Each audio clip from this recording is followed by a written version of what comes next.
Hello girls. इससे पहले video में हमने शब्दालंकार के विषय में पढ़ा था।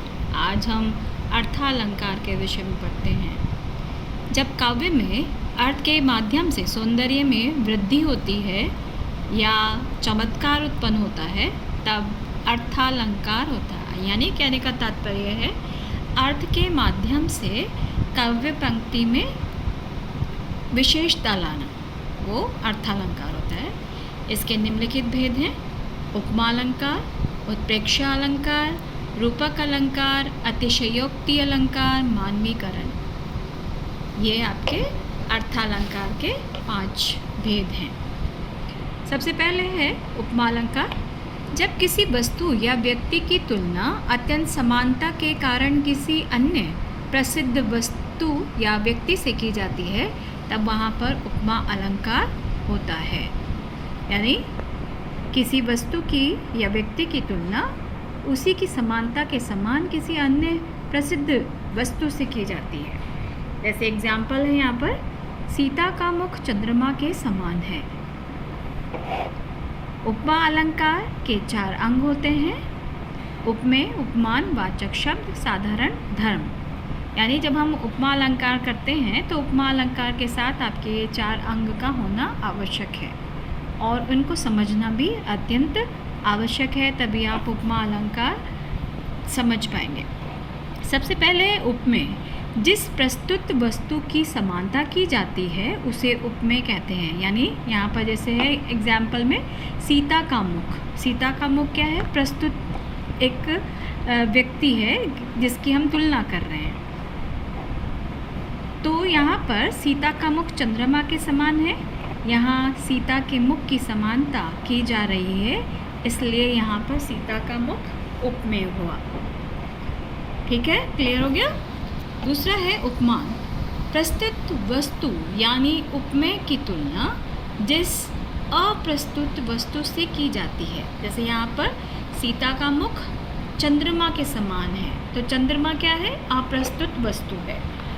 तो यहाँ सीता का मुख चंद्र के समान सुंदर है, तो यहाँ चंद्र क्या हुआ? अप्रस्तुत वस्तु है, तो इसलिए चंद्रमा उपमान हो गया। ठीक है, उपमेय और उपमान क्लियर हो गया आपको। अब आगे है वाचक शब्द। उपमेय की उपमान से तुलना करने के लिए जिन तुलनात्मक शब्दों का प्रयोग किया जाता है उन्हें वाचक शब्द कहते हैं। जैसे के समान, सी, ये आपके क्या है? वाचक शब्द है। तो यहाँ पर सीता का मुख चंद्र के समान सुंदर है, तो यहाँ समान आपका क्या है? वाचक शब्द है। तुलनात्मक प्रयुक्त शब्द समान है, अतः समान वाचक शब्द हुआ। साधारण धर्म। उपमेय और उपमान की समानता जिस शब्द से की जाती है उसे साधारण धर्म कहते हैं। तो यहाँ पर साधारण धर्म आपका क्या है? सुंदर। ठीक है। दूसरा एग्जाम्पल है पीपर पास सरिस मंडोला।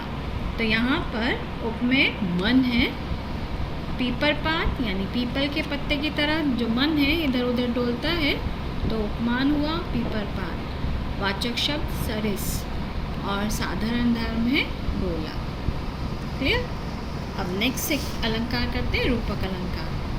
जब गुण की अत्यधिक समानता के कारण उपमेय में उपमान का अभेद आरोप कर दिया जाता है तब रूपक अलंकार होता है। यानी इनमें दोनों को जब उपमेय में उपमान के हम दोनों को भेद आरोप कर देते हैं, यानी दोनों को एक समान मान लेते हैं, तब वहाँ पर रूपक अलंकार होता है।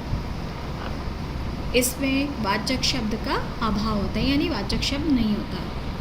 मैया मैं तो चंद्र खिलौना ले हूँ। तो यहाँ पर हे माँ, जो कृष्ण है, माँ से जिद करते हैं मैं तो चंद्रमा रूपी खिलौना ही लूँगा।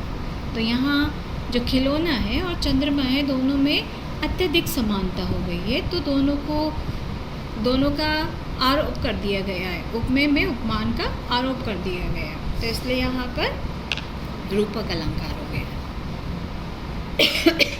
उत्प्रेक्षा अलंकार, जहाँ प्रस्तुत यानी उपमेय जो वस्तु है, पर अप्रस्तुत यानी उपमान का भेद रूप आरोप हो जाता है, वहाँ उत्प्रेक्षा अलंकार होता है। यानी उपमेय में उपमान की संभावना व्यक्त की जाती है, मान लिया जाता है कि वो ऐसा है, वहाँ पर उपमेय अलंकार होता है। इसमें इसके गुण धर्म की समानता के कारण समान होने की संभावना की जाती है। उपमेय को उपमान जैसा मान लिया जाता है। इसकी पहचान के लिए आपको उत्प्रेक्षा अलंकार में वाचक शब्द होते हैं, जैसे मानो, मनहु, जानो, जनहु, ज्यो, जनु, ये आपके वाचक शब्द हैं। इनका प्रयोग होगा, जैसे हम उदाहरण में देखते हैं, सोवत ओढ़े पीठ पट, श्याम सलोने गात, मनहु नीलमणि शैल पर आतप पर्यो प्रभात। तो जो यहाँ पर श्री कृष्ण का श्याम वर्ण है और जो पर्वत है नीलमणि शैल, वो भी क्या है, नीला है। और उनके जो शरीर पर लिपटे हुए जो वस्त्र हैं वो कैसे हैं, पीले हैं। और सुबह की जो धूप होती है, प्रातःकालीन जो सूर्य की धूप है, वो भी क्या है, पीले रंग की है। तो दोनों में संभावना व्यक्त की गई है, इसलिए यहाँ पर उत्प्रेक्षा अलंकार है। और मनहु क्या है, वाचक शब्द है। ठीक है, यानी उपमेय में उपमान का भेद सहित आरोप कर लिया जाता है, यानी उपमेय में उपमान की संभावना कर ली जाती है, तो वहाँ पर उत्प्रेक्षा अलंकार होता है। ठीक है। अतिशयोक्ति अलंकार, जहाँ किसी बात को इतना बढ़ा चढ़ा कर कहा जाए कि जिसका होना सामान्य स्थितियों में संभव न हो, वहाँ अतिशयोक्ति अलंकार होता है। यानी किसी बात को इतना बढ़ा चढ़ा कर कह दिया जाए और जो हम आम जीवन में उसको नहीं कहते, तो इसी का नाम है अतिशयोक्ति अलंकार। उदाहरण देखिए आप, हनुमान की पूंछ में लगन न पाई आग, सारी लंका जल गई, गए निशाचर भाग। यानी हनुमान जी की पूंछ में अभी आग भी नहीं लगी थी, तो क्या हो गया, सारी लंका जल गई, ऐसा अनुमान लगा लिया गया। और उसी के डर के मारे सब लोग जो राक्षस थे वो वहाँ से भाग गए। तो कितनी बात को बढ़ा चढ़ा कर व्यक्त किया गया है, इसलिए यहाँ पर अतिशयोक्ति अलंकार है। मानवीकरण अलंकार, जहाँ जड़ पदार्थों पर मानवीय भावनाओं का आरोप होता है, यानी जो आपकी नॉन लिविंग थिंग्स हैं उनको हम कैसे मान लेते हैं, मनुष्य प्राणी के समान मान लेते हैं, वहाँ मानवीकरण अलंकार होता है। अर्थात जड़ वस्तु या प्रकृति को जीवंत मानव की तरह कार्य करते हुए दिखाया जाता है, तो मानवीकरण अलंकार होता है। मेघ आए बड़े बन ठन के सवर के, यानी मेघ को एक पावने के, एक गांव का दामाद के रूप में दिखाया गया है। जब वो गरजना करते हुए आता है तो ऐसा लग रहा है, अलग अलग तरह के बादल, जब बारिश होती है तो अलग अलग रंग के होते हैं, तो यहाँ पर बन ठन कर, कवि की कल्पना है कि जो मेघ है वो बन ठन कर आए हैं। तो यहाँ पर मेघ को एक शहरी मेहमान के रूप में प्रस्तुत करने से मानवीकरण अलंकार है, यानी मेघ को दामाद मान लिया गया, एक मनुष्य के समान मान लिया गया है, इसलिए यहाँ पर मानवीकरण अलंकार है।